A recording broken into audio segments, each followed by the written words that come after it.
ब्रह्मनाद या ब्रह्म ध्वनि के नाम से या प्रणव ध्वनि के नाम से भी इसे जानते हैं।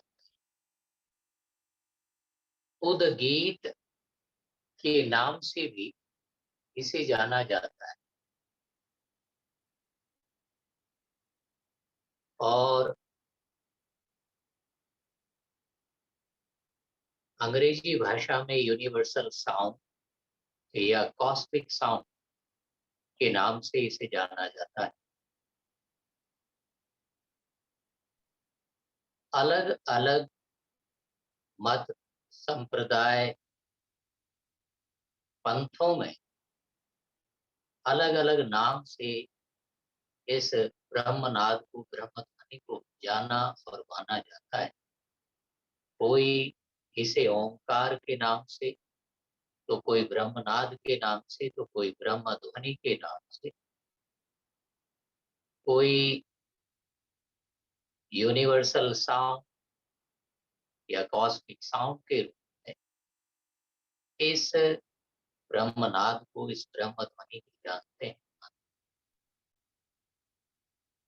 तो ये सबसे पहला जो एग्जिस्टेंस में कोई एनर्जी का स्वरूप था, वो था ज्योति का स्वरूप। ज्योति स्वरूप के पश्चात ये नाद स्वरूप, ध्वनि स्वरूप, साउंड फॉर्म ऑफ एनर्जी का एग्जिस्टेंस आया।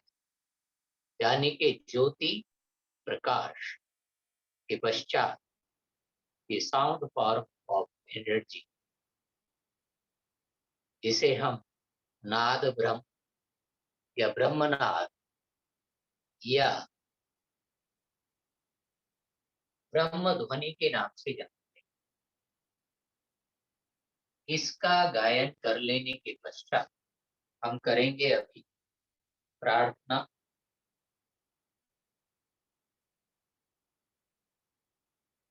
हम अलग अलग प्रकार की प्रार्थनाओं का अभ्यास, स्मरण, गायन करते जाएंगे, ताकि कम से कम हमें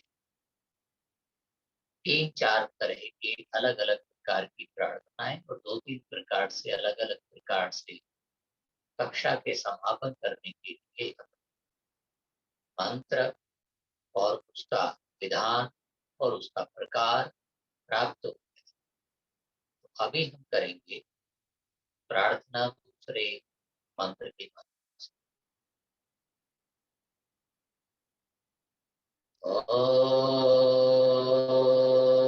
ओम असतो मा सद्गमय,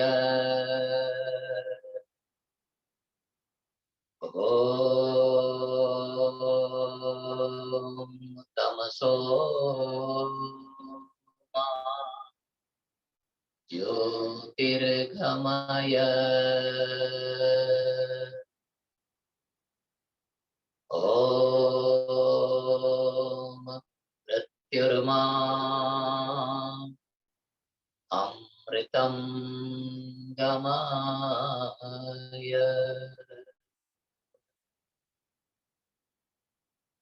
हम प्रार्थना करते हैं उस परमात्मा से कि वो हमें असत्य के अंधकार से प्रकाश रूपी सत्य की ओर लेकर चले,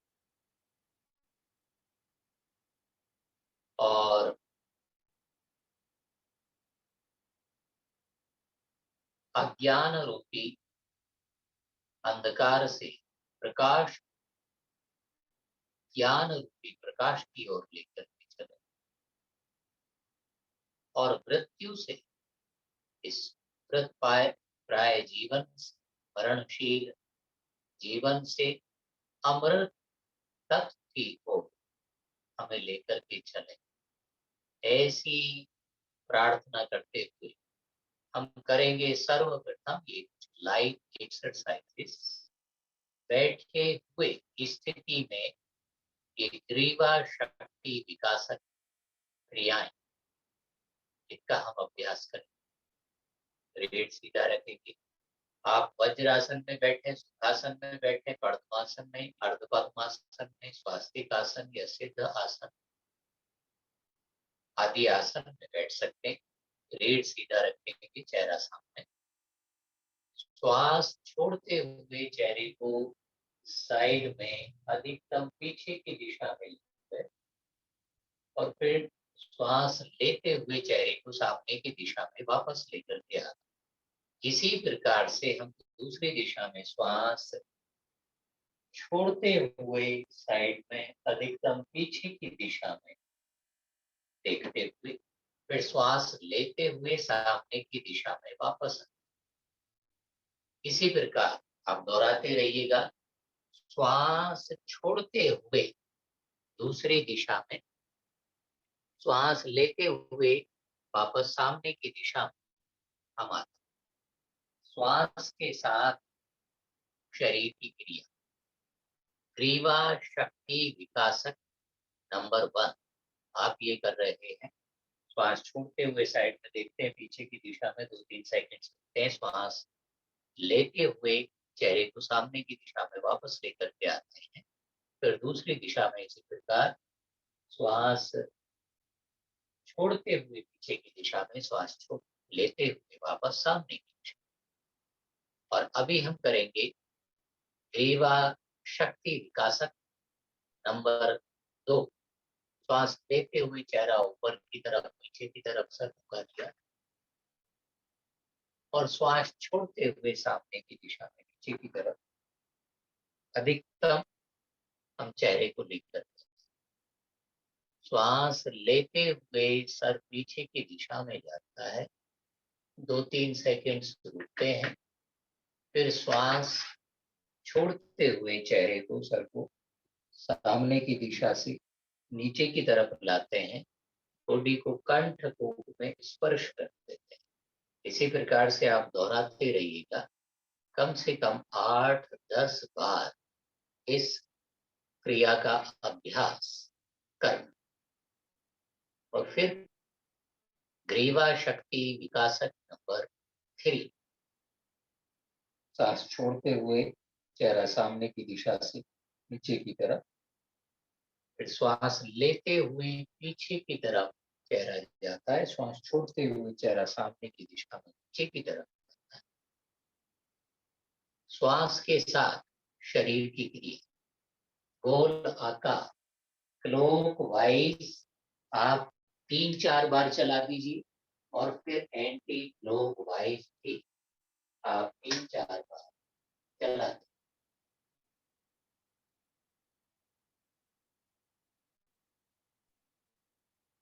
3-4 बार एक दिशा में, 3-4 बार उसके विपरीत दिशा। जब चेहरा, जब सर पीछे की दिशा में जाता है तो आप श्वास लेते हैं। जब चेहरा आगे की दिशा में नीचे की तरफ आता है तो आप श्वास छोड़ते हैं। और जिनको सर्वाइकल स्पॉन्डिलाइटिस है वो सावधानी से करते हैं।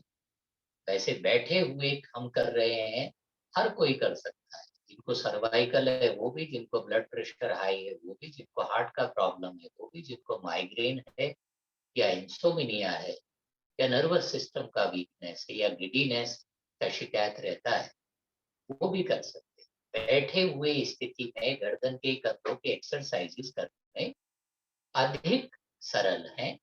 और जैसे चक्कर आना या गिर जाना या तितली आना या कमजोरी फील होना, डिसबैलेंस होने जैसा कोई हमें शिकायत या संभावना या खतरा कम हो जाता है। अभी हम कंधों के और गर्दन के कुछ और एक्सरसाइजेस भी करेंगे।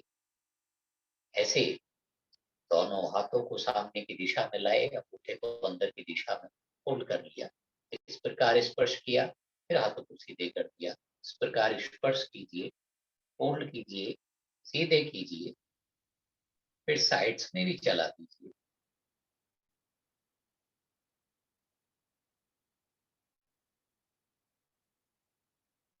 और इस प्रकार से गोल आकार चला दीजिए। अल्बोज को, शोल्डर्स को। देखिए, फ्रोजन शोल्डर जिनको है, कंधों में दर्द रहता है, सर्वाइकल स्पॉन्डिलाइटिस है, गर्दन में दर्द दर्द रहता है, या जिनको माइग्रेन का शिकायत, उनके लिए बड़ा सहयोगी है, लाभकारी है ये सूक्ष्म क्रिया। सूक्ष्म क्रियाएं हर कोई कर सकता है। आप चेंज कर सकते हैं, देखते रह सकते हैं। इस प्रकार से हाथों की कलाइयों को इस प्रकार पकड़ लिया एक दूसरे के हाथ से। आप श्वास लेकर के रोक लेते हैं। श्वास रोक लेने के पश्चात एल्बोज को, हाथों को सर के पीछे की दिशा से एक दिशा में खींचा, फिर वापस आए, श्वास छोड़ दिया, पुनः गहरा लंबा श्वास लेकर के रोक लिया। श्वास रोक लेने के पश्चात दूसरी दिशा में स्ट्रेच कर दिया। रीढ़ सीधा रखिए, चेहरा सामने रखिए, झुकना नहीं है, मुड़ना नहीं है। फिर वापस आए, गहरा श्वास लेकर के रोक लिया। श्वास रोक लेने के पश्चात स्ट्रेच करते बिहाइंड द हेड। देखिए, ये सर्वाइकल स्पॉन्डिलाइटिस के लिए, फ्रोजन शोल्डर के लिए, लंग्स के लिए, हार्ट के मसल्स के लिए प्रभावशाली। जिनको फ्रोजन शोल्डर है, कंधों में दर्द है, गर्दन दर्द रहता है, सर्वाइकल प्रॉब्लम है, माइग्रेन, उनके लिए भी लाभ। और इस प्रकार फिंगर्स क्रॉस करके ओवर द हेड रखिएगा। गहरा श्वास लेते हुए दोनों हाथों को स्ट्रेच अप कर दिया। हाथों को खींचिए, शरीर को खींचिए ऊपर की दिशा में, अधिक से अधिक 2-3 सेकंड श्वास लेकर के रोके रखिए। फिर श्वास छोड़ते हुए हाथों को लयबद्ध गति के साथ धीमे धीमे वापस सर के ऊपर अवस्थित कर दिया। पुनः गहरा श्वास लेते हुए दोनों हाथों को ऊपर स्ट्रेच अप कर दिया और श्वास छोड़ते हुए दोनों हाथों को वापस ले आए, सर के ऊपर अवस्थित कर दिया। पुनः गहरा श्वास लेते हुए दोनों हाथों को ऊपर स्ट्रेच अप किए, श्वास छोड़ते दोनों हाथों को वापस ले आए। तो अभी हम करेंगे ग्रीवा शक्ति विकासक number 4। Deep and fast inhaling while rubbing in the throat inside. गले के अंदर गहरे तेज श्वास की गति से घर्षण पैदा करते हुए गले की नसें, गले के अंदर श्वास की नली, bronchi tube, thyroid gland, parathyroid gland, larynx और फेरिंक्स, वोकल कोर्ड आदि सभी ऑर्गेन्स को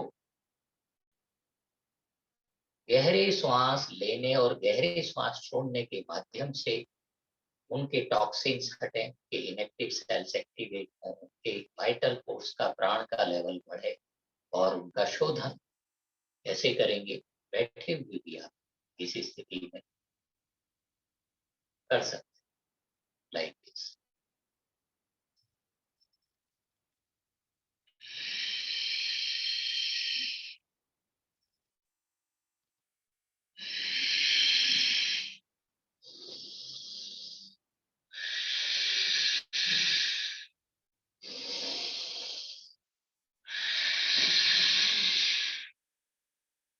गले के अंदर श्वास लेने और छोड़ने का आवाज घर्षण पैदा करते हुए जाए, तीव्रता के साथ गहरा तेज श्वास लेते हैं, गहरा तेज श्वास छोड़ते हैं।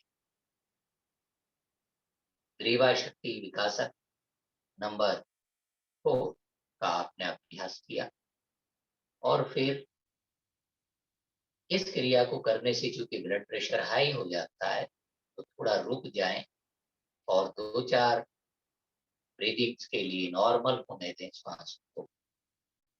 श्वासों को सहज रिलैक्स वे में चलने दीजिए कुछ देर के लिए और फिर अपने स्थान पर खड़े होकर के हम करेंगे भुजवल्ली शक्ति विकासक और पूर्ण भुजवल्ली शक्ति विकासक। अपने अपने स्थान पर खड़े हो जाएंगे। सम स्थिति, सम स्थिति अर्थात दोनों पैरों को मिलाकर के, दोनों पैरों के पंजे और एड़ियां मिलाकर के आप ऐसे खड़े हो, दोनों हाथों को आइस के बराबर में, शरीर के बराबर में ऐसे स्थित रखते हैं। चिपका दोनों हाथों की उंगलियां हम पे बिल्कुल एक साथ लेते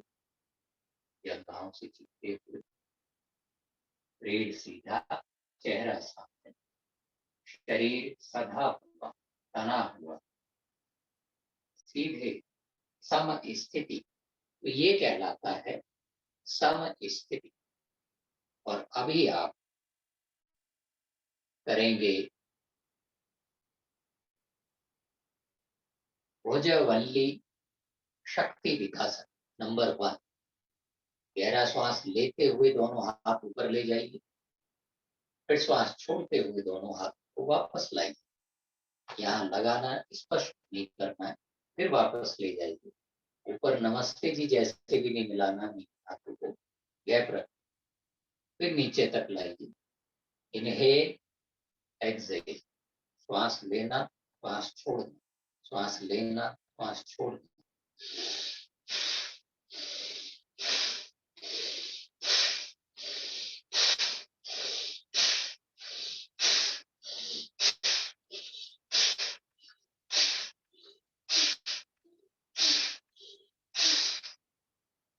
रिलैक्स।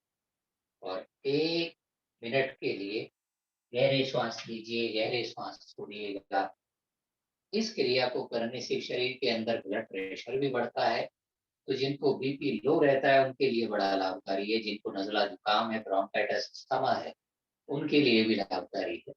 जिनको लंग्स का, हार्ट का सामान्य दोष है, लंग्स में वीकनेस, शोल्डर्स में इनएक्टिविटी है, शोल्डर्स में फ्रोजन, शोल्डर्स का प्रॉब्लम रहता है, सर्वाइकल प्रॉब्लम है, आर्थराइटिस, उनके लिए बहुत लाभ है ये भुज वल्ली शक्ति विकासक नंबर 1 रिलैक्स। ऐसे आप 6 से 10-12 बार तक इसका अभ्यास कर सकते। अभी हम करेंगे पूर्ण भुज वल्ली शक्ति विकास। आपने पहले गहरा लंबा श्वास लेकर के रोक लिया, दोनों हाथों को सामने लाए, क्या बंद कर लिया, अंगूठे को अंदर की तरफ दबा कर, और इस प्रकार से 10-12 बार, 15-17 बार हाथों को तेजी से चला दिया। अंत में श्वास छोड़ते हुए हाथ सामने की तरफ पुश किया, जैसे हिट करते हैं बॉक्सिंग में, हिटिंग पोजीशन, और फिर वापस हाथ नीचे दिया। पुनः गहरा लंबा श्वास लेकर के दोनों हाथ ऊपर लाए, मुठ्ठियां बंद किया, और इसके अपोजिट रोटेट, कोहनियां सीधा रखने का प्रयास कीजिए। देखिए, शोल्डर्स के लिए, क्लेविकल बोन के लिए, स्कैपुला के लिए, सर्वाइकल रीजन के लिए, लंग्स के, हार्ट के लिए, कंधों के दर्द के लिए बहुत लाभकारी है ये क्रियाएं। ये सूक्ष्म क्रियाएं अत्यंत प्रभावशाली हैं, जो विशेष रूप से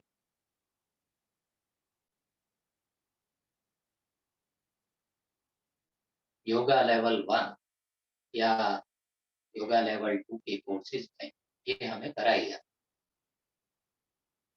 रिलैक्स, रुक जाए। तो अभी हम करेंगे कुछ खड़े होकर के करने वाले योगासन का अभ्यास। सबसे पहले करेंगे ताड़ आसन। वापस सम स्थिति बनाइएगा, गहरा लंबा श्वास लेते हुए दोनों हाथों को ऊपर लाइएगा, नमस्ते जैसे पोजीशन में मिला लिया। हाथों को, शरीर को खींचिए ऊपर की दिशा में, और अपने एड़ियों को उठाइए ऊपर की तरफ। पंजों के बल शरीर को ऊपर खींचा हुआ, अधिक से अधिक ऊपर की दिशा में हाथ, शरीर खींचे। ताड़ आसन बच्चों के लिए बहुत लाभकारी है, जिनको आर्थराइटिस शाइटिका है उनके लिए लाभकारी है, जिन्हें शोल्डर्स पेन है उनके लिए लाभकारी है, और सरल है, हर कोई कर सकता है।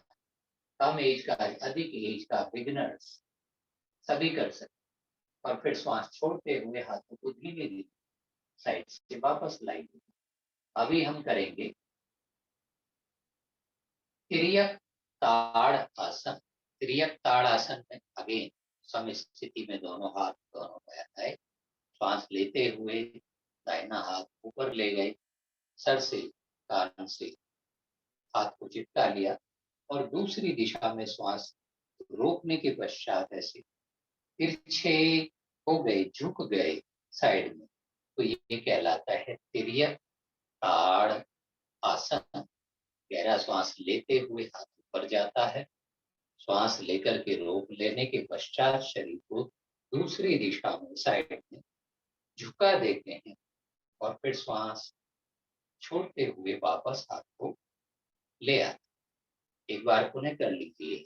त्रियक ताड़ासन।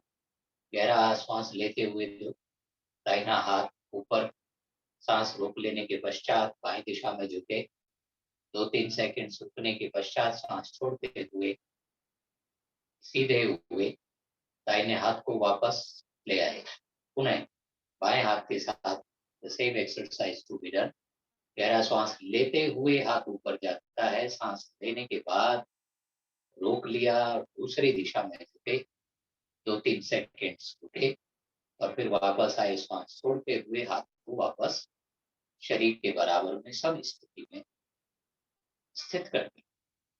ये कहलाया तिर्यक ताड़ आसन। अभी दोनों पैरों के बीच में कंफर्टेबल गैप, 1-1.25 फीट का गैप रखा। अभी हम करेंगे कटी चक्र आसन। दोनों हाथ लाइएगा, श्वास छोड़ते हुए ऐसे ट्विस्ट कर दीजिए अधिक से अधिक पीछे, श्वास लेते हुए सामने की दिशा, श्वास छोड़ते हुए दूसरी दिशा,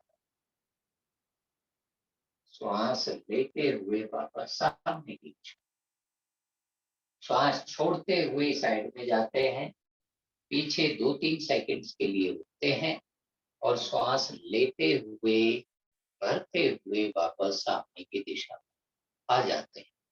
फिर श्वास छोड़ते हुए दूसरी दिशा में, श्वास रोके हुए आप रोके रहे, फिर श्वास छोड़ते हुए वापस धीमे धीमे चेहरा सामने की दिशा वापस ले आ। ये कहलाता है कटी चक्र आसन। अभी हम करेंगे अर्ध चक्र आसन।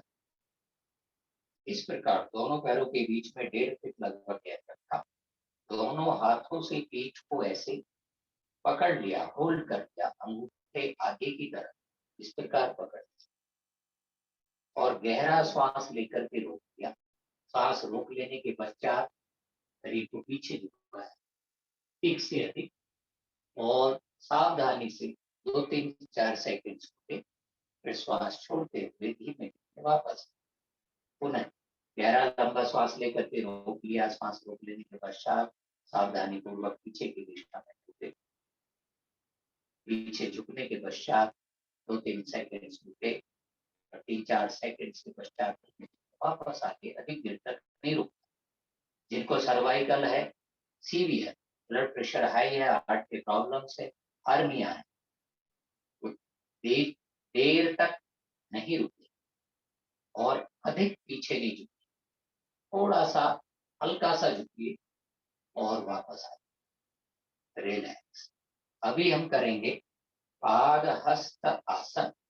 दोनों हाथ, पहले दोनों पैर मिलाइए, दोनों हाथ सम स्थिति में, गहरा श्वास लेकर के दोनों हाथ ऊपर की दिशा में लेके पीछे की तरफ झुके और फिर श्वास छोड़ते हुए आगे की तरफ आए, दोनों हाथों से स्पर्श किया भूर को, दोनों हाथों से दोनों पैरों के हाथों को, पंजों को स्पर्श किया या दोनों हाथ ये लिया, हाथ फ्लोर पर रख दें और चेहरे को अधिक से अधिक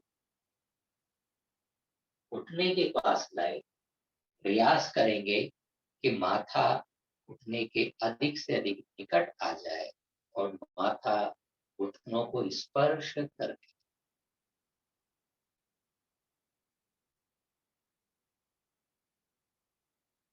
ये कहलाएगा पाद हस्त आसन। पैर और हाथ यानी कि दोनों एक साथ नीचे करीब आते। पुनः गहरा लंबा श्वास लेकर के पीछे की तरफ झुके और श्वास छोड़ते हुए दोबारा पाद हस्त आसन की अवस्था में वापस आए। ऐसे 3-4 बार आप कर सकते। रिलैक्स। वापस अभी शिथिल अवस्था में शरीर को छोड़ दीजिए। शव आसन की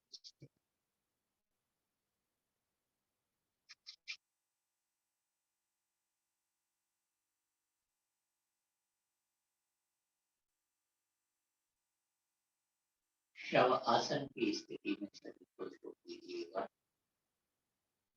दोनों पैरों के बीच एक सवा फीट, दोनों हाथ शरीर के बराबर शिथिल अवस्था में पड़े। दोनों शोल्डर्स गर्दन एकदम शिथिल अवस्था में छोड़ दीजिए। श्वासों को नॉर्मल नेचुरल होने दीजिए, स्वाभाविक रूप से जैसे वो होना चाहिए।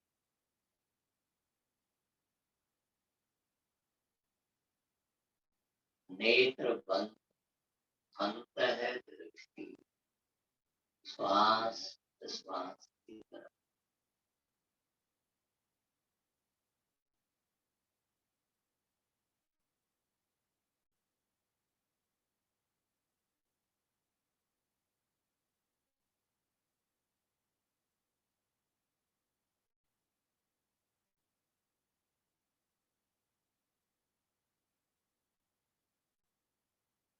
श्वासों को सामान्य होने दें।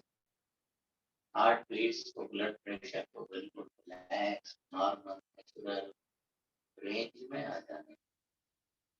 शरीर की सभी मसल्स को एकदम शिथिल अवस्था में छोड़ दें। जॉइंट्स में, मसल्स में, artery, veins, nerves, tendons, ligaments tension, उस टेंशन को एकदम रिलीज कर।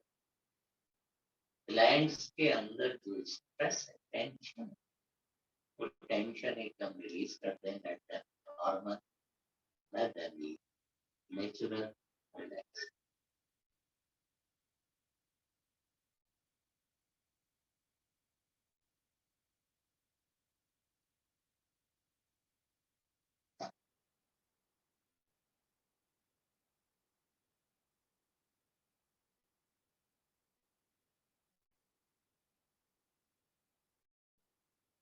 पुनः गहरे लंबे श्वास लीजिएगा, गहरे लंबे श्वास छोड़िएगा।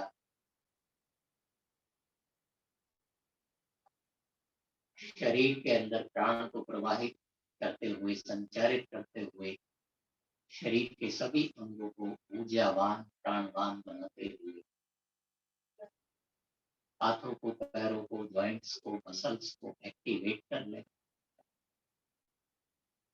दोनों पैरों के पंजे, दोनों हाथ, कंधे, गर्दन, सभी को एक्टिवेट कर ली और साइड में करवट लिया।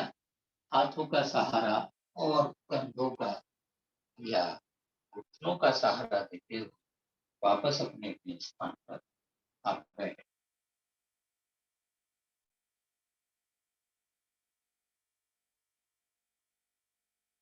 अभी हम करेंगे यौगिक डीप ब्रीदिंग। यौगिक डीप ब्रीदिंग, आप गहरे लंबे श्वास लयबद्ध गति के साथ लेते हैं, लयबद्ध गति के साथ ही गहरे लंबे श्वास छोड़ते। दोनों नॉस्ट्रिल से लेते हैं, दोनों नॉस्ट्रिल से छोड़ते हैं। और तीव्रता से नहीं करना है, लेकिन अधिकतम गहरा और लयबद्ध श्वास होना चाहिए। और हर हफ्ते के बाद, हर सप्ताह के पश्चात आप उसको और इम्प्रूव करें, उसको और बेटर करें, उसके आप वॉल्यूम, उसकी डेप्थ और बढ़ाएं। ऐसा अभ्यास करें। तो अभी आप करेंगे यौगिक डीप ब्रीदिंग। रीढ़, गर्दन और सर, शरीर के ये तीनों भाग पृथ्वी के लंबवत एक सीधे से। दोनों हाथ घुटनों पर ज्ञान मुद्रा की अवस्था में अवस्थित, नेत्र बंद, अंतः दृष्टि, श्वास के आवागमन पर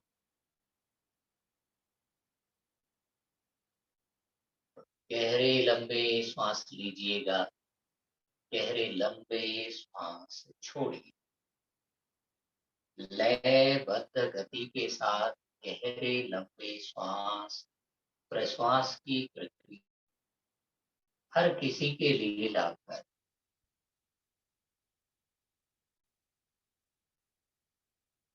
अधिक आयु है, कम आयु है, ब्लड प्रेशर चाहे हाई है, ब्लड प्रेशर चाहे लो, कोरोना हुआ था या लंग्स का अस्थमा आदि का वीकनेस था, प्रॉब्लम है, हार्ट का प्रॉब्लम है, स्किन डिजीज, कैंसर आदि है, या हार्ट के आर्टरीज में ब्लॉकेजेस, सभी के लिए डीप ब्रीदिंग अत्यंत लाभकारी है, महत्वपूर्ण है, सहायक। और बिगनर्स को तो डीप ब्रीदिंग कराना ही है ताकि लंग्स का कैपेसिटी बढ़ जाए। प्राणायाम के लिए ब्रीदिंग ट्रैक, नासल पैसेज और लंग्स, हार्ट सब तैयार। अचानक से कभी भी कुंभक की क्रियाएं, बंधास की क्रियाएं या भस्त्रिका जैसे तीव्र एग्रेसिव टाइप की प्राणायाम का अभ्यास नहीं कराना चाहिए। पहले लंग्स को, नाजल पैसेज को, ब्रीदिंग ट्रैक को हम एक्टिवेट करते हैं, प्यूरिफाई करते हैं, स्ट्रांग बनाते हैं, तब आप प्राणायाम के अन्य प्रकार एडवांस टाइप्स में जा सकते। अभी करते जाइएगा 2 मिनट्स और यौगिक डीप ब्रीथिंग। रीढ़ सीधा, चेहरा सामने, नेत्र बंद, गहरे लंबे श्वास लयबद्ध गति के साथ आप लेते हैं। उसी प्रकार लयबद्ध गति के साथ, उसी फ्रीक्वेंसी, उसी स्पीड के साथ आप श्वासों को छोड़ते हैं। जिनका श्वास लयबद्ध है उनके heart beats, blood pressure ideal range में आ जाता है। जिनके श्वास लयबद्ध है, संतुलित है, उनके heart waves, emotions, thoughts, brain waves सब सधते चले जाते हैं, सभी संतुलित होते चले। तो श्वासों की साधना के माध्यम से, प्राण की साधना के माध्यम से मन, मस्तिष्क, विचार, भावनाओं को साधना संतुलित करना, ये योग में प्राणायाम के माध्यम से संभव है। अन्य प्रकार की, चाहे वो फिजियोथेरेपी है, जिम्नास्टिक है, वेट लिफ्टिंग है, या गेम्स, स्पोर्ट्स आदि है, उसमें आपके मन, मस्तिष्क, भावना, विचारों को रेगुलेट करने का, ट्रांसफॉर्म करने का विज्ञान और अभ्यास उतने प्रभावशाली नहीं है जितने योग के अंदर प्राणायाम, ध्यान, एक्सरसाइजेस, मंत्रास की चैंटिंग आदि गहन और महत्वपूर्ण है। यौगिक डीप ब्रीदिंग कम से कम 5 मिनट से लेकर के 10-12 मिनट तक इसका अभ्यास हमें अवश्य करना चाहिए। सरल है, किसी भी समय कर सकते हैं। श्रेष्ठ है प्रातः और सायं, शौच आदि से निवृत्त होने के पश्चात, खाली पेट, साफ स्वच्छ वातावरण में बैठने के, उपस्थित रहने के साथ और साफ स्वच्छ आसन पर अवस्थित होकर के आप सब।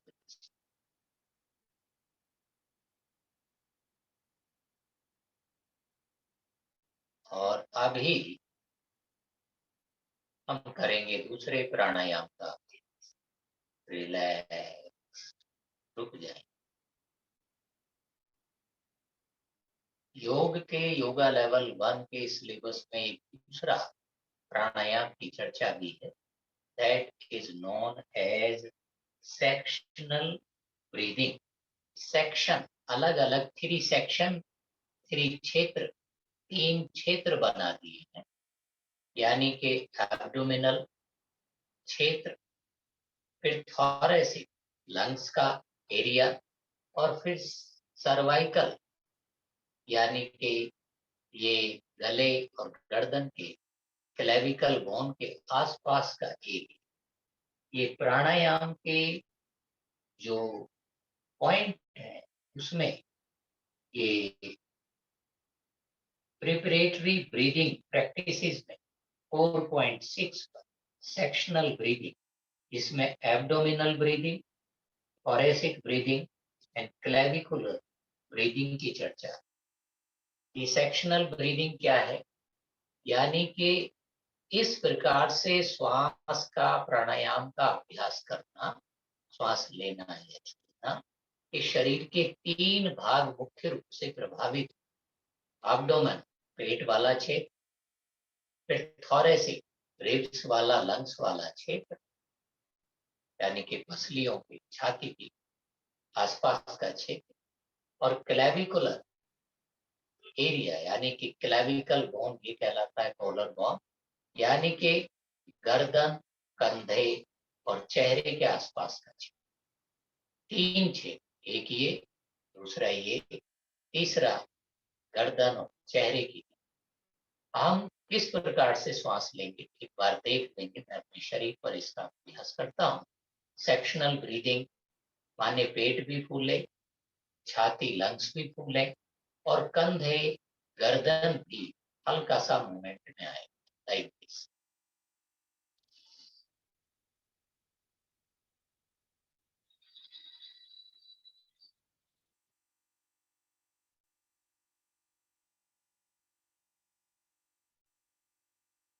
पहले पेट फूला, फिर छाती फूली, फिर कंधे भी, गर्दन भी फूलता है, फिर कंधे, गर्दन, छाती, पेट दबता है।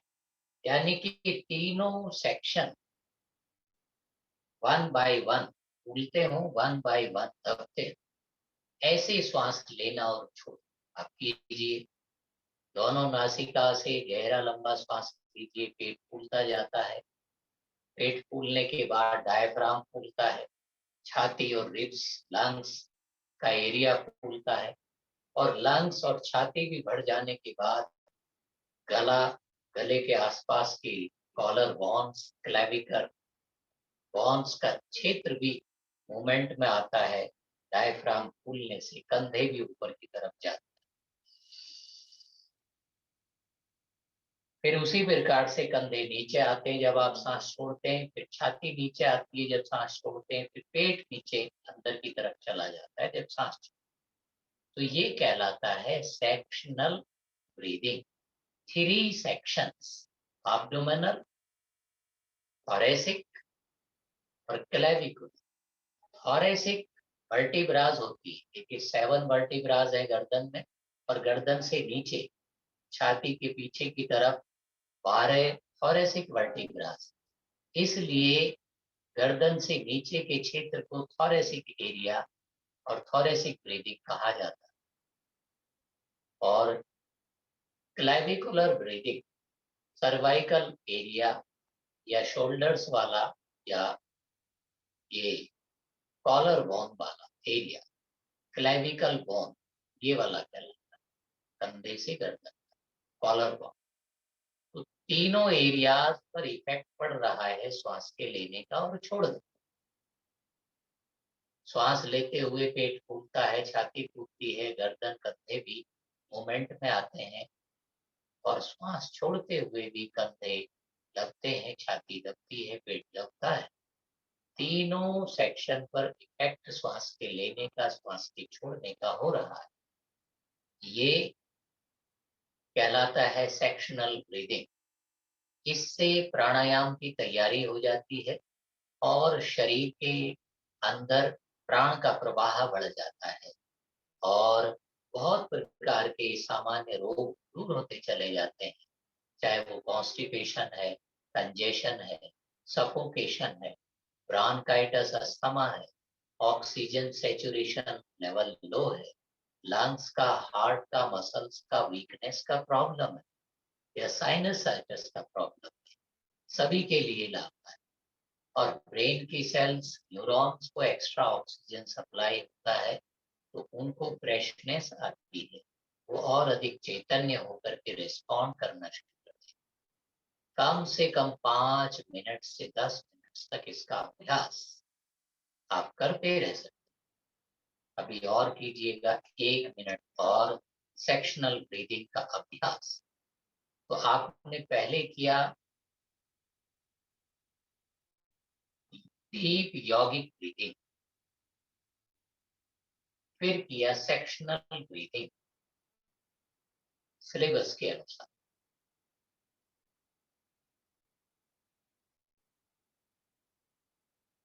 रिलैक्स, रुक जाइए और अभी हम करेंगे अनुलोम विलोम प्राणायाम का अभ्यास।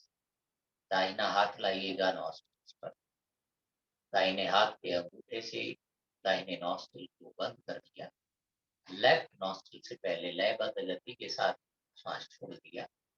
अब आपने लयबद्ध गति के साथ ही लेफ्ट नॉस्ट्रिल से लंबे गहरे श्वास ले लिए, फिर लेफ्ट नॉस्ट्रिल को बंद किया, राइट नॉस्ट्रिल से गहरे श्वास छोड़ दिए और अब आपने राइट नॉस्ट्रिल से गहरे लंबे श्वास लिए, लेफ्ट नॉस्ट्रिल से छोड़े और इसी को निरंतर दोहराते जाइए। निरंतर उसी गति के साथ, उसी पैटर्न में, उसी टाइप में, उसी पेस में, उसी फ्रीक्वेंसी के साथ बार बार एक सी गति, एक सी टाइप में श्वास लेने से श्वासों का, प्राणों का संतुलन होता चला जाता है। प्राणों के अंदर जो आवेग है, जो आवेश है, जो उद्विग्नता है, जो चंचलता है, वो हटती चली जाती है और प्राण सधते चले जाते हैं। प्राणों की साधना, प्राणों के संतुलन होने से मन मस्तिष्क में, भावना विचारों में, हृदय के वेव्स में, हार्ट वेव्स में, ब्रेन वेव्स में भी संतुलन आता है।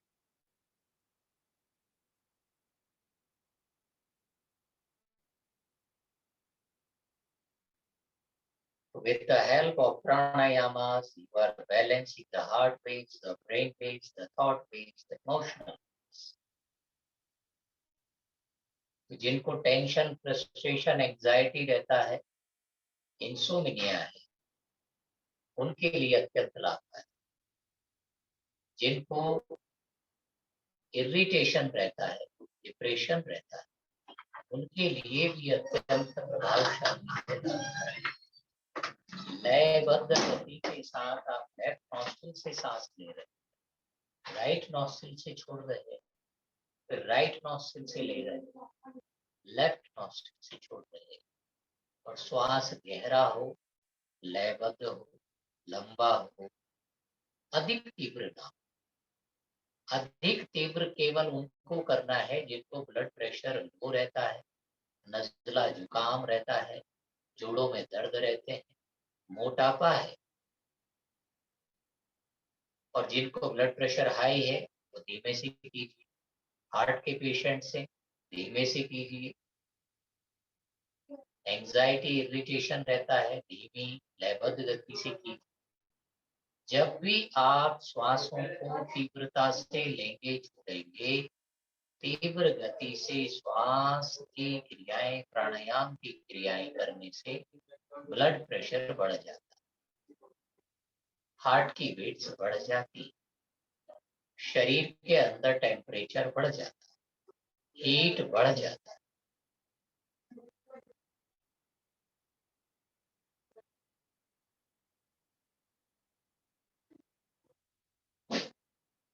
शरीर सीधा, रीढ़ सीधा, नेत्र बंद, लयबद्ध गति के साथ आप निरंतर राइट और लेफ्ट दोनों चैनल्स को एक्टिवेट कर रहे हैं। लेफ्ट साइड इड़ा नाड़ी है, राइट साइड पिघला नाड़ी। चंद्र नाड़ी और सूर्य नाड़ी, दोनों नाड़ी को आप संचालित कर रहे हैं और दोनों जैसे समान रूप से प्रवाहित होती है, संचालित होती है। दोनों में संतुलन आते ही, संतुलन की स्थिति बनते ही सुषुम्ना नाड़ी सक्रिय होती है। And Sushumna activation is responsible for balanced state of consciousness, balanced state of thoughts and emotions, feelings, balanced state of your consciousness of being. निरंतर करते जाइए, कम से कम 8-10 मिनट तक अनुलोम विलोम प्राणायाम का अभ्यास अवश्य करें।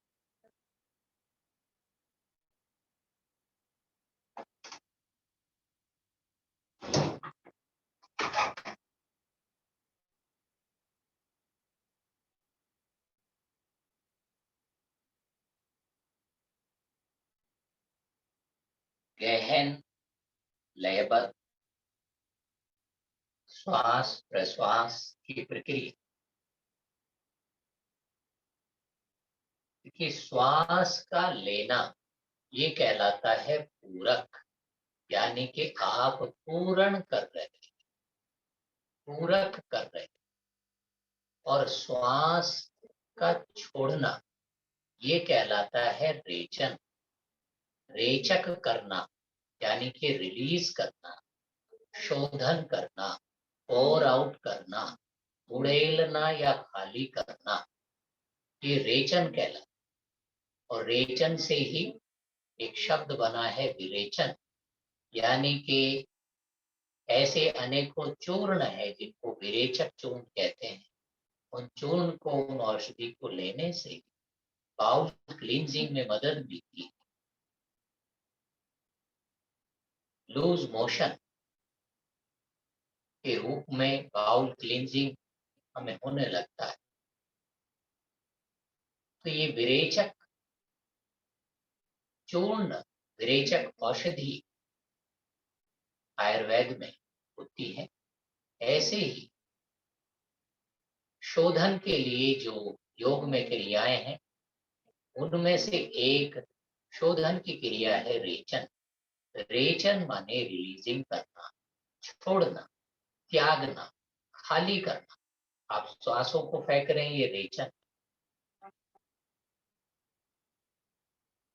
आप श्वास ले रहे हैं, ये पूरक। श्वास का लेना पूरक, श्वास का छोड़ना रेचक। आप पूरन कर रहे हैं, आप रेचन कर रहे हैं। आप पूरक कर रहे हैं, आप रेचक कर रहे हैं। श्वास लेकर 1-2 सेकंड अंदर रुकने में जो समय लगता है, या अधिक देर तक आप श्वास अंदर रोक करके बैठते हैं, तो वो अंतः कुंभक कहलाता है।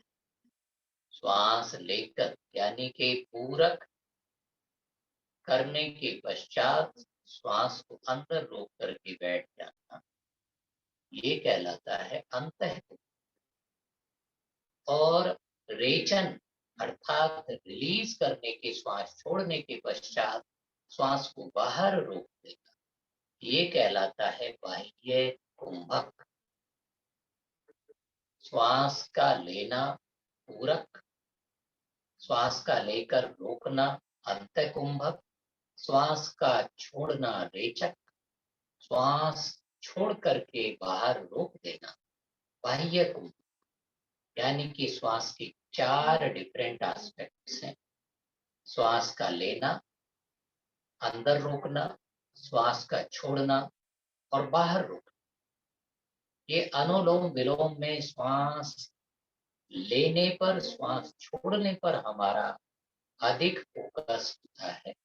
श्वास लेकर रुकते नहीं हैं, बस रुकते हैं टर्न होने मात्र के लिए 2 सेकंड से 1 सेकंड, लेकिन रुकते तो है ही, चाहे भले ही 1 सेकंड 2 सेकंड रुके, तो अंत कुंभक 1-2 सेकंड का होता है। तो आप श्वास लेते हैं और टर्न करने के लिए 1-2 सेकंड जितना लगा, फिर दूसरी तरफ से छोड़ देते, फिर श्वास लेकर के दूसरी तरफ से छोड़, यानी कि श्वास लेकर के जितना टाइम टर्निंग में वापस छोड़ने में लगता है, उसको आप अंत कुंभक कह सकते हैं, उसको आप बाह्य कुंभक कह सकते हैं। श्वास के चाहे आप जाने में अनजाने में कर रहे हैं, हमेशा 4 हिस्से हैं। आप श्वास लेते हैं, लेकर के 1-2 सेकंड 10-20 सेकंड रुकते हैं, तो वो अंत कुंभक है। श्वास छोड़ते हैं और छोड़ने के बाद बाहर रुकते हैं, चाहे टर्निंग पॉइंट के लिए ही 1-2 सेकंड रुके, वापस मुड़ने के लिए, दोबारा सांस लेने के लिए, तो वो बाह्य कुंभक। तो चारों अंशों में, श्वास प्रश्वास के चारों भागों में, प्राणायाम के चारों भागों में आप अभ्यास कर रहे हैं। श्वास ले रहे हैं पूरक, अंदर रुके तो अंत कुंभक, श्वास छोड़ रहे हैं तो रेचक, श्वास छोड़ देने के पश्चात बाहर रुके तो बाह्य कुंभक। लेकिन अनुलोम विलोम में आप श्वास ले रहे हैं, श्वास छोड़ रहे हैं, श्वास छोड़ने के बाद पुनः ले रहे हैं, दूसरी तरफ से छोड़ रहे हैं, श्वास लेकर दूसरी तरफ से छोड़ने के लिए बस 1 सेकंड में आपने टर्न किया, तो अंत कुंभक केवल 1 सेकंड का ही है। या आप कहें बस आप श्वास ले रहे हैं और छोड़ रहे हैं, श्वास ले रहे हैं और छोड़ रहे हैं, ऑल्टरनेटिव वे, विलोम और अनुलोम, यानी कि उल्टा और सीधा, रिवर्सिंग, ऑल्टरनेटिव ब्रीदिंग, अनुलोम विलोम कहलाता है। कई बार इसे शब्द गलत बोलने के कारण कई लोग आलोम विलोम कहते हैं, गलत। अनुलोम विलोम ये शब्द है, alternative breathing, left to right, right to left, दोनों नॉस्ट्रिल्स को इक्वल वे में संचालित करना। चंद्र नाड़ी, सूर्य नाड़ी, इड़ा नाड़ी, पिंगला नाड़ी, लूनर एनर्जी, सोलर एनर्जी, दोनों को बैलेंस्ड वे में लेवल अप करना, कोई ज्यादा ना हो उनमें से, कोई कम भी ना हो।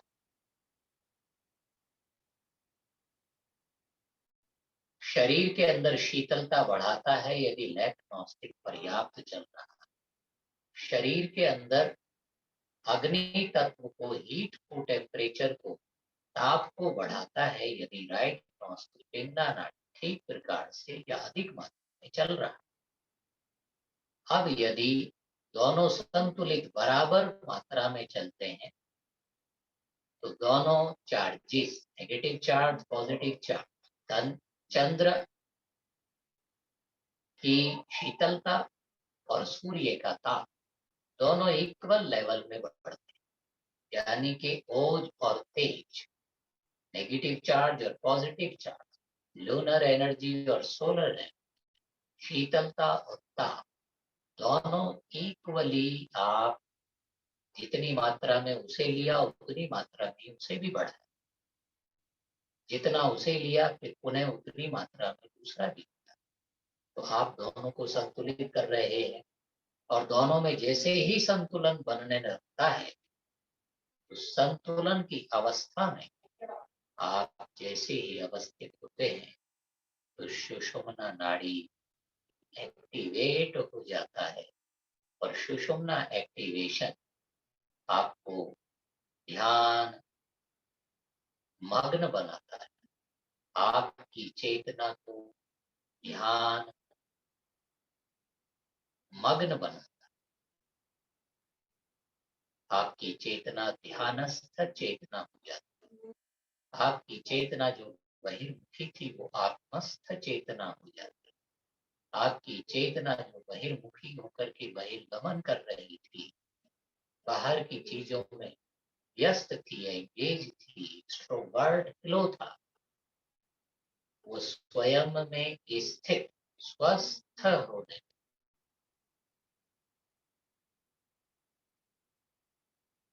स्वयं में स्थित होना।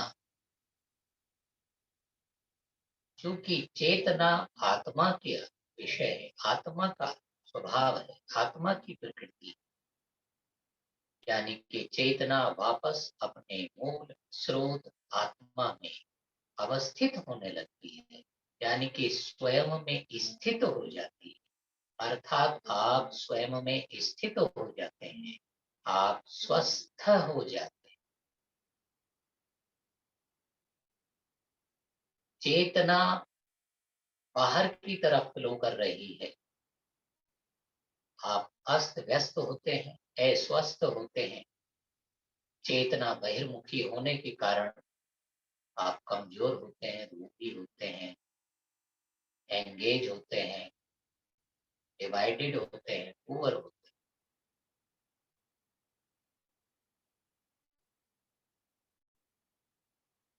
चेतना आत्मस्थ, चेतना स्वस्थ, चेतना अंतर्मुखी हो जाए, ऐसा परिणाम, ऐसा रिजल्ट प्राप्त होने लगता है।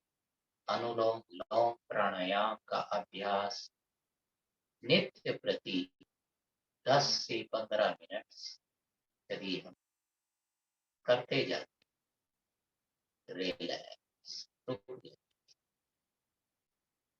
आप स्वयं महसूस करेंगे कि इस अनुलोम विलोम प्राणायाम का अभ्यास कर लेने के पश्चात ब्लड प्रेशर शांत और संतुलित और नॉर्मल हो जाता है। आपकी भावनाएं, विचार शांत और संतुलित हो जाते हैं। प्राणों के अंदर आवेग, आवेश शांत हो जाते हैं।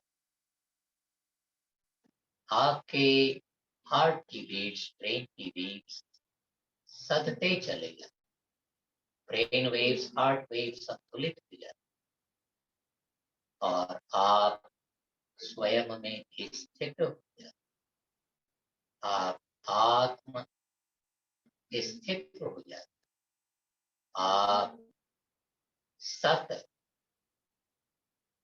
के साथ संग कर, सत स्वरूप के साथ हो जाते, ये कहलाता है सत सत।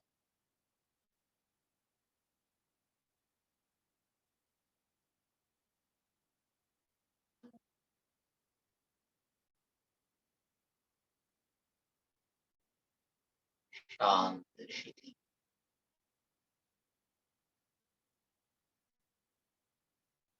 रिलैक्स। अभी दोनों पैरों को आप सीधा कर लीजिएगा, दोनों पैरों को सामने की दिशा में लाए, दोनों हाथों को पीछे की तरफ रख लिया, दोनों पैरों को शिथिल अवस्था में छोड़ देने के पश्चात ऐसे एक्टिवेट कर लिया। पैरों का स्टिफनेस दूर करने के लिए बीच बीच में सूक्ष्म यौगिक क्रियाएं आप प्राणायाम के बीच में भी या ध्यान की क्रियाओं के पहले भी या पश्चात में भी आप करते रह सकते हैं। दाहिने पैर के पंजे को रोटेट कर दिया 3-4 बार, इसके विपरीत दिशा में भी आपने रोटेट कर दिया। फिर दूसरे पैर के पंजे को गोलाकार चला दिया 3-4 बार एक दिशा, फिर 3-4 बार उसके विपरीत दिशा में भी आप संचालित। अभी दोनों पैरों के पंजों को साइड आउटसाइड ऐसे ऑल्टरनेट चला, और दोनों पैरों के पंजों को एक साथ चला, इनसाइड आउटसाइड, इनसाइड आउटसाइड, और दोनों पैरों के बीच 1-1.5 फीट गैप रखिए, 2 फीट गैप रखिए। श्वास लेते हुए दोनों हाथ साइड दिखाइए, श्वास छोड़ते हुए चेहरे को नीचे फ्लोर की तरफ अधिकतम लाए, दूसरी दिशा में किया। श्वास के साथ क्रिया, श्वास लेते हुए साइड में गए, श्वास छोड़ते हुए चेहरे नीचे कर, और जिनको मोटापा है स्टिफनेस से, वो थोड़ा तीव्रता से भी कर सकते हैं, ताकि शरीर के अंदर अग्नि तत्व बढ़े, इनेक्टिविटी घटे, मोटापा घटे, कफ कंटेंट्स घटे। जिनको मोटापा है, जिनको नजला जुकाम है, उनके लिए बड़ा लाभकारी है। ये स्टिफनेस दूर करने के लिए, लोअर बैक से इनेक्टिविटी को रिलीज करने के लिए भी लाभकारी, रिलैक्स, और इस प्रकार से ट्विस्ट करने की।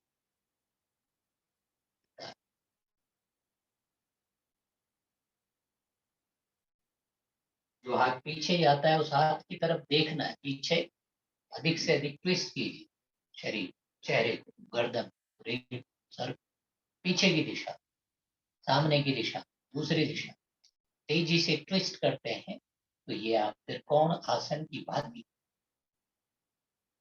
मूवमेंट कर रहे हैं। तो ये भी सूक्ष्म क्रियाओं में आप शामिल कर सकते हैं। सूक्ष्म क्रियाएं अनेकों, पचासों प्रकार की छोटी छोटी क्रियाएं हैं, उससे भी अधिक हो सकती है।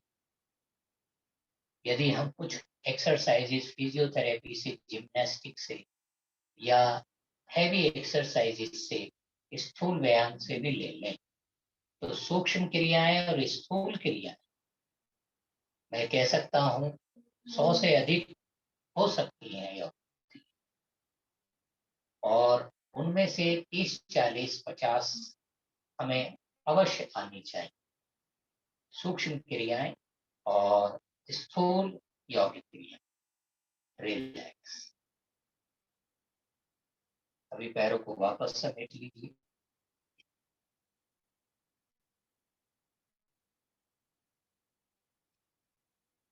तो आज हमने सेक्शनल ब्रीदिंग के बारे में, यौगिक डीप ब्रीदिंग के बारे में, पूरक, अंतः कुंभक, रेचक, बाह्य कुंभक के संदर्भ में भी समझा, सीखा।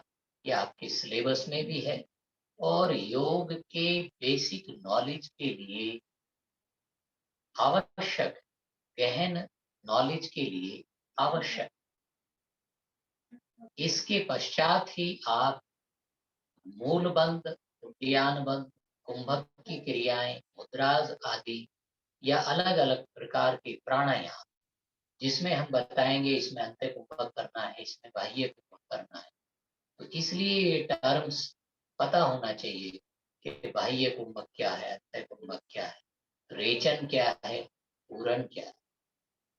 तो ये आप लिख भी लेंगे, समझ भी लेंगे, और इस वीडियो को, रिकॉर्डेड वीडियो को पुनः देख लेंगे, ताकि ये शब्द, ये हमारे अभ्यास में, श्रवण में और भाषा में आ जाए। अभी हम करेंगे इस सत्र का समापन। चेहरा सामने, रीढ़ सीधा, गहरा श्वास लेकर श्वास छोड़ते हुए ओंकार ध्वनि, प्रणव ध्वनि, ओम गाता है।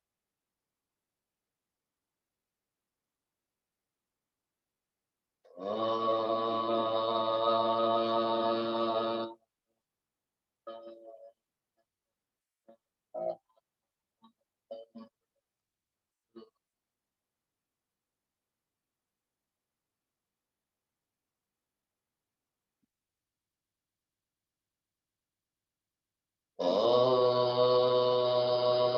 सर्वे भवन्तु सुखिनः, सर्वे सन्तु निरामयाः, सर्वे भद्राणि पश्यन्तु, मा कश्चित् दुःखभाग् भवेत्। ॐ शान्तिः, शान्तिः, शान्तिः।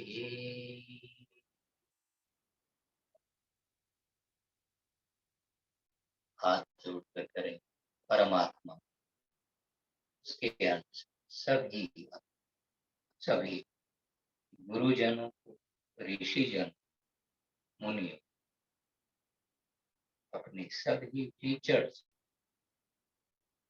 सभी गाइड करने वाले, दिशा देने वाले, सहायक, आचार्य, प्राचार्य, अध्यापक, नमन। आप सभी का बहुत बहुत धन्यवाद। पुनः एक बार आप सभी गुरु पूर्णिमा की हार्दिक शुभकामनाएं। और ये विषय समझते हुए हम लेकर के जाएंगे कि गुरु कोई शरीर नहीं है, गुरु कोई व्यक्ति नहीं, गुरु किसी व्यक्ति के द्वारा जो शक्ति काम करती है उसका नाम। किसी व्यक्ति के द्वारा हमें दिशा दी जाती है, तो वो दिशा देने वाला, प्रकाश देने वाला, प्रकाश दिखाने वाला, राह दिखाने वाला तत्व है, वो गुरु तत्व। और वो गुरु तत्व किसी भी शिक्षक, आचार्य, प्राचार्य, प्रधानाचार्य, किसी आध्यात्मिक गुरु के माध्यम से, तो किसी माता पिता या मित्र के माध्यम से, इवन छोटे बच्चे के माध्यम से भी कभी कभी वो गुरु तत्व हमको दिशा देता है, हेल्प करता है। और वो गुरु तत्व कभी कभी प्रकृति की जीव जंतु और छोटे छोटे कीट पतंगों के माध्यम से भी हमें कई चीजें सिखाता है। तो ऐसे गुरु तत्व को हम चाहू और दर्शन करें, उसी गुरु तत्व के द्वारा निर्देशित हों, संचालित हों, और कहीं भी किसी व्यक्ति के स्वरूप में, व्यक्ति रूप में जो गुरु है, उनके आकर्षण में या उनके एक्सप्लॉयटेशन में या उनके किसी जाल जंजाल में हम ना उलझे। हम गुरु तत्व के लिए अपने अंदर गहरे हो, ताकि हमारे शरीर के अंदर, हमारे जीवन के अंदर जो गुरु तत्व है, अंतर आत्मा, उसका हम श्रवण करें, उसका वरण करें, और उसी के द्वारा हमारा मन, उसी के द्वारा हमारा मस्तिष्क, उसी के द्वारा हमारा जीवन संचालित हो, शासित हो, निर्देशित हो। यानी कि गुरु तत्व है अंतर आत्मा, क्योंकि परम आत्मा का साक्षात अंश है। परमात्मा सर्वश्रेष्ठ और सर्वव्यापक है, और उसका अंश आत्मा, जो कि निरंतर तन प्राण मन बुद्धि को न केवल दिशा देता है, ऊर्जा देता है, चेतना देता है। तो अंतर आत्मा वो गुरु तत्व है, जो अलग अलग व्यक्तियों के माध्यम से कार्य करता है। और श्रेष्ठ और आदर्श गुरु अपने शिष्यों को उस ज्योति में, उस प्रकाश में आ जाने के बाद उनको वो शिष्य रूप नहीं मानते, अपना मित्र रूप मानने लगते हैं। क्योंकि उसी ज्योति से ज्योतित गुरु है, उसी ज्योति से ज्योतित शिष्य है, उसी प्रकाश से प्रकाशित गुरु है, उसी प्रकाश से प्रकाशित शिष्य है। जो एक ही प्रकाश को गुरु और शिष्य और सभी में दर्शन करता है, ये श्रेष्ठ दृष्टा है, ये ही ऋषि परंपरा है। तो ऐसा हम चिंतन करते हुए उस गुरु तत्व को, अपने अंतरात्मा को, परमात्मा को नमन करते हैं, और उसका सभी ओर दर्शन करते हुए, चिंतन करते हुए उसी का वर्ण करें, उसी से दिशा निर्देशित, उसी से संचालित, उसी का, उसी एकमात्र का शासन, निर्देशन हम स्वीकार